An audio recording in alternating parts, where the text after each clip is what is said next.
Bonjour. Je viens d'apprendre avec une grande tristesse la mort de Mahmoud Bari, en France, mort parce que noir. Alors il semblerait qu'il ait été tué par des supporters algériens, j'en ai pas encore la preuve, mais de toute manière, ça me donne l'occasion de parler d'un phénomène qui sévit en Afrique du Nord et parfois aussi en France dans la diaspora, qui est celui de la négrophobie. À tous les Maghrébins et les Maghrébines, je tiens à vous rappeler que vous n'êtes ni saoudiens, ni norvégiens et encore moins martiens.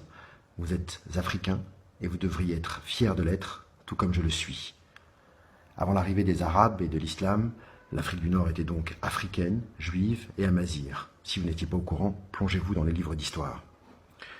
Il est intolérable qu'en 2019, on puisse voir des Africains subsahariens maltraités, insultés, déportés en Afrique du Nord, voire même esclavagisés en Libye. Chaque fois qu'un noir est victime d'une insulte, d'un crachat ou d'un coup, c'est toute l'Afrique qui saigne. Nous sommes tous des enfants d'Afrique, sans distinction de couleur de peau, de religion ou d'origine ethnique. C'est vrai qu'il y a un vrai fossé entre les deux Afriques et il est temps de le combler.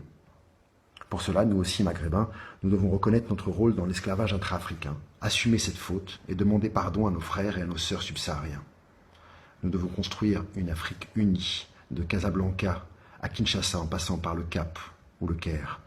Une Afrique où il n'y a ni colons, ni colonisés. Une Afrique où chaque homme, chaque femme s'aime, se respecte et respecte son prochain. Une Afrique métissée, mélangée, où l'on célèbre la diversité. Une Afrique où chaque citoyen doit pouvoir se déplacer librement, sans visa, sans avoir peur de se faire déporter, sans avoir peur pour sa vie. Ma peau est blanche, comme vous pouvez le voir, mais le sang qui coule à l'intérieur de mes veines est noir. Je m'appelle Hicham Ayouch, je suis africain et fier de l'être.